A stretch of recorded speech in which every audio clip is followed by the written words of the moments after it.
we should be coming out the first floor. So let's look up there to see what's going on first. So we haven't seen him unless he's coming down in the left. So we're now waiting for Tommy to exit. So we're waiting for Tommy. Tommy Robinson. Oh, Tommy.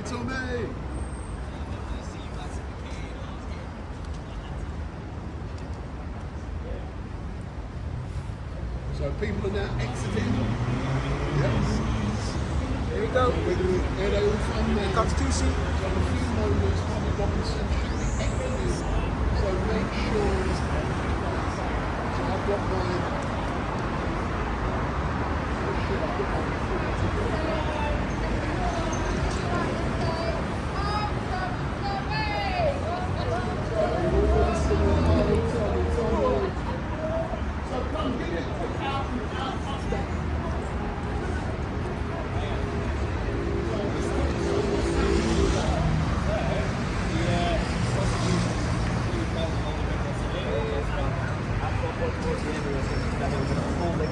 So there's Tommy now.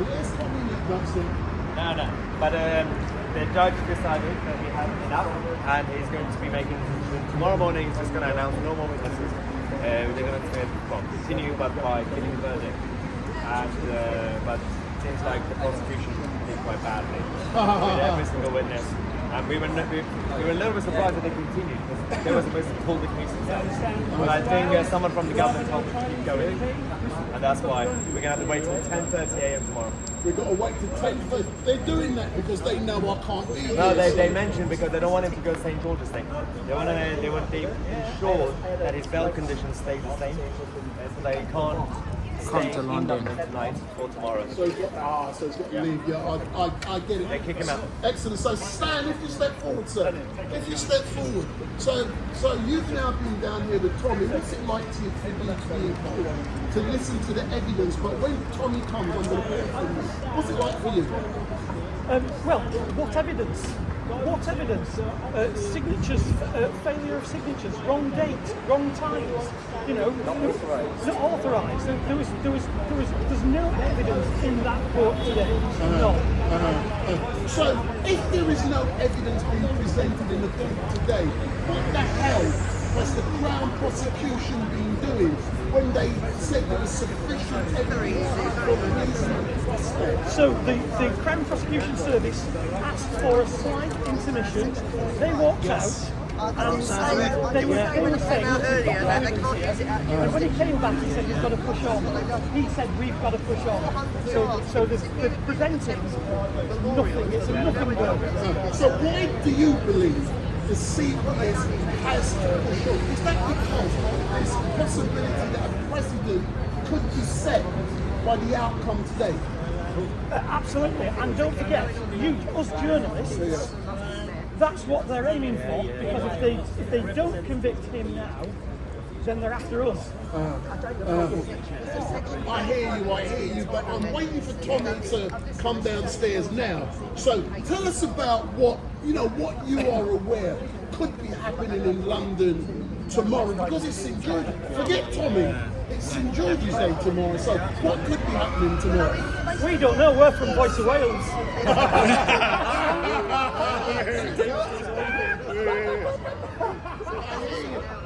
Who's this geezer next to you? Your sidekick? Yeah, and Beck. So if you hold the camera, so come forward. So tell me, what's it like to you to be out here with so many great singers and learners recording history? Yeah. Well, it's brilliant, because what I do notice is a severe lack of the mainstream media.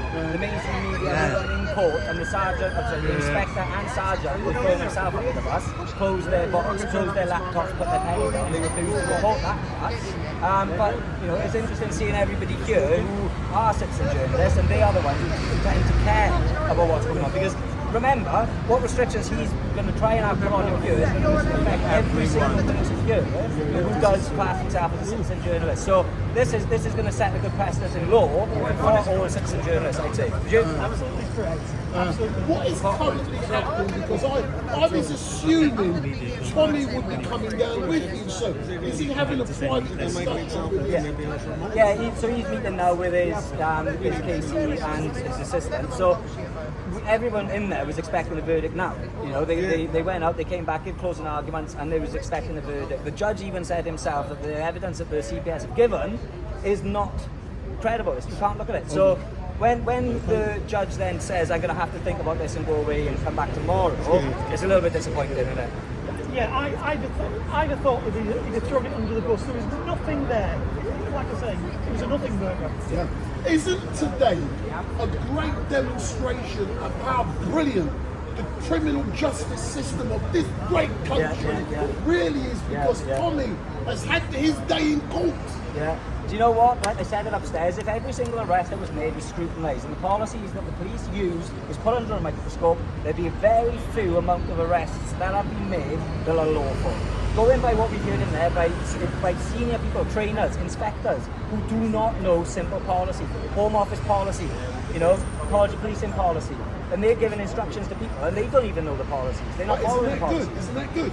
Well, you know, whether you could just bung someone in court and in prison for, you know, just on the say-so of the Met Police, then no, it's absolutely not good. And I have to say, don't forget, there's only two people in this country that have never gone before a jury. Julian Assange and this fella. And it's absolutely scandalous that should take place in what you say is a great democracy.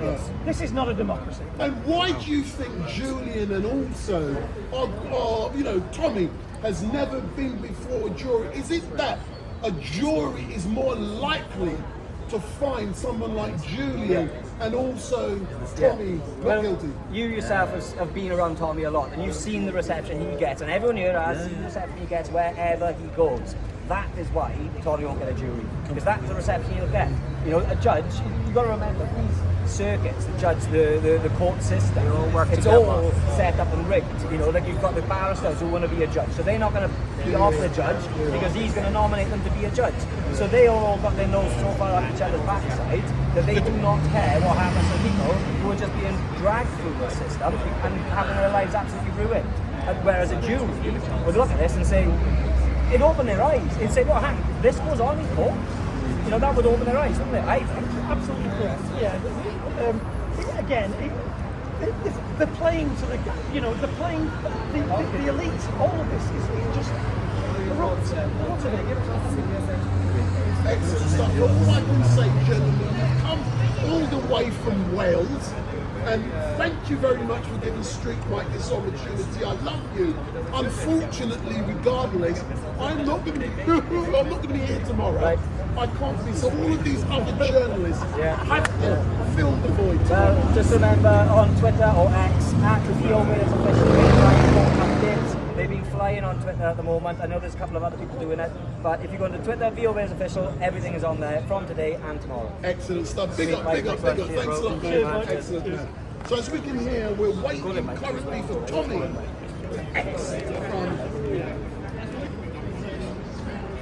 So stand in front of the camera, don't be scared of me.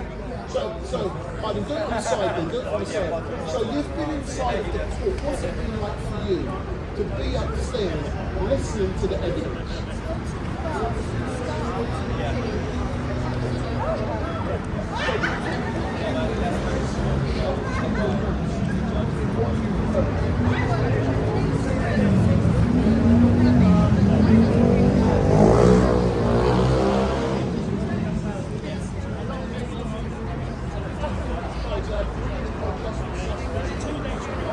Tommy's had the chance to go and stand in front of this judge and get everything scrutinised, and it's been so from my point of view, it's great. Thank you very much. So we're outside of Westminster Magistrates Court.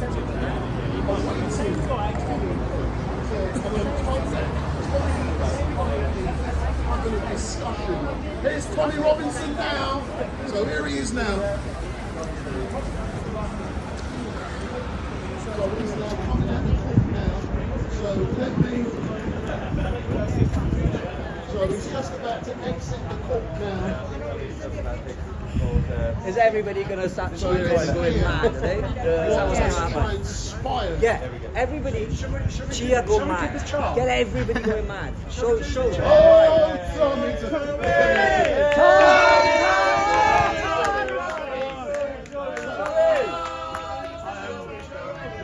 Victoria Bird, Sky News reporter, you left your book. If you want, I'm happy to meet you and give you. So Tommy, so Tommy, Wendell Denham from Street Mike, what has transpired this afternoon? It transpired that just before, after hearing all the evidence, their own prosecutor asked for a break so he could review the Crown's position. What he means is he heard that the police officers have falsified evidence. At the moment of giving me the dispersal order, they didn't even have a signed dispersal order. The time on the dispersal order was 2 o'clock. They arrested me at 1 o'clock. They then went in later at 4 o'clock and changed the times. Yeah? So there was no lawful order to disperse me. The officer who sanctioned and authorised the order didn't have authorisation to do it in that area. I wasn't in the zone to get dispersed from.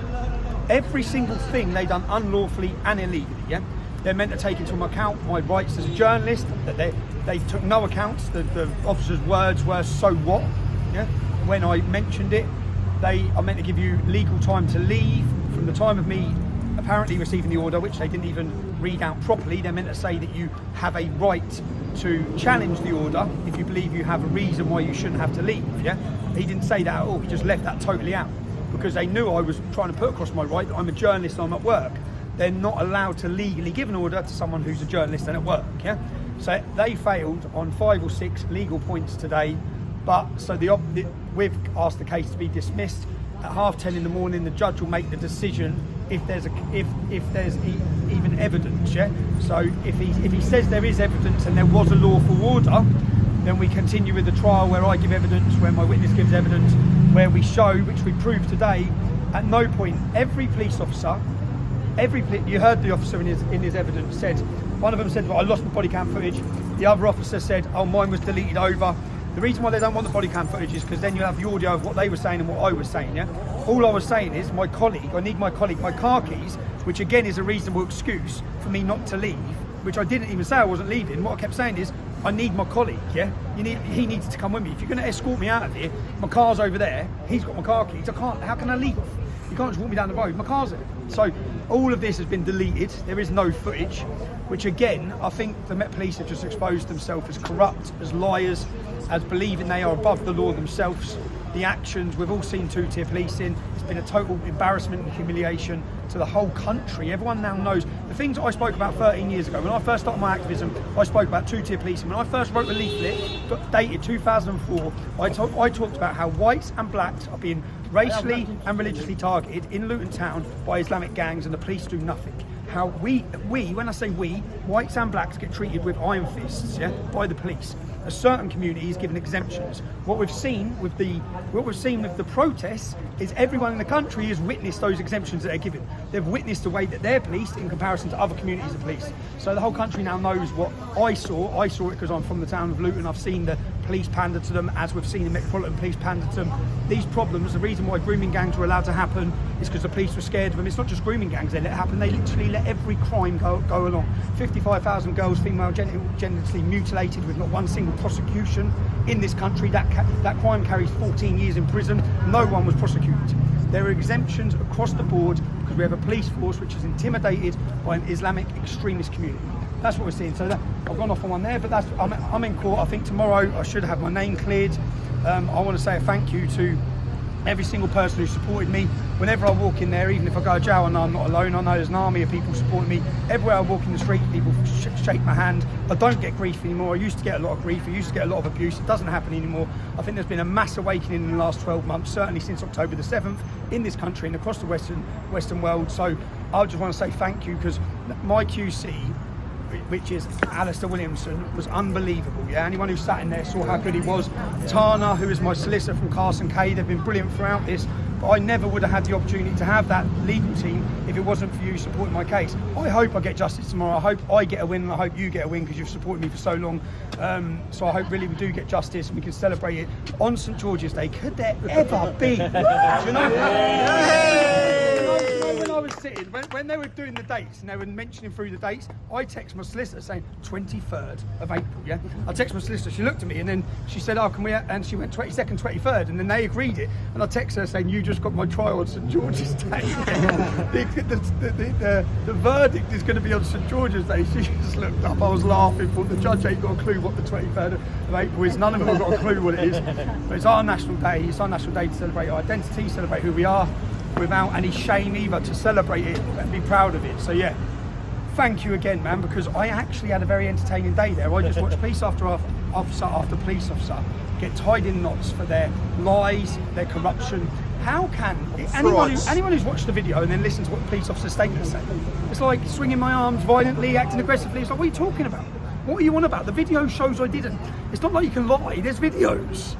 Absolute embarrassment. But yeah, resign, Mark Rowley. The whole country wants you to resign. You're incompetent. Gun crime, robberies, violence, rape. Every single thing's gone up under your watch and Sadiq Khan's watch. You have embarrassed and humiliated this entire country. And if you ever want to, if the government wants to restore the faith in policing, do you know it's a dangerous road you're going down? You know when the people lose faith in the police, you're going to have a lot of trouble on the streets, yeah? And that's where you're headed. You're bringing it there. So you need to resign and restore some faith. You need to resign anyway because it's absolutely embarrassing the way you've treated these demonstrations for 6 months. Shambles. You've allowed Islamic radicals to take over our capital city week in, week out, and you've come down on their side against law-abiding citizens. I was a law-abiding citizen on the 26th of November. I was there to do my job. You sent your boot boys in to violently attack me, and tomorrow we get the verdict which proves it to the world. So thanks everyone for the support.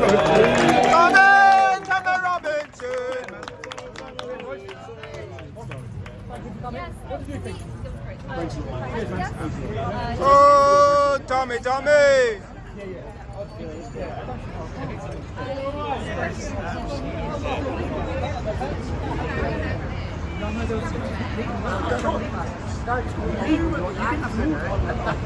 it up what's going on. You can't go in later after you pick someone and change it. So yeah. What do you think of the You know what? I appreciate it. I know, yeah, I know.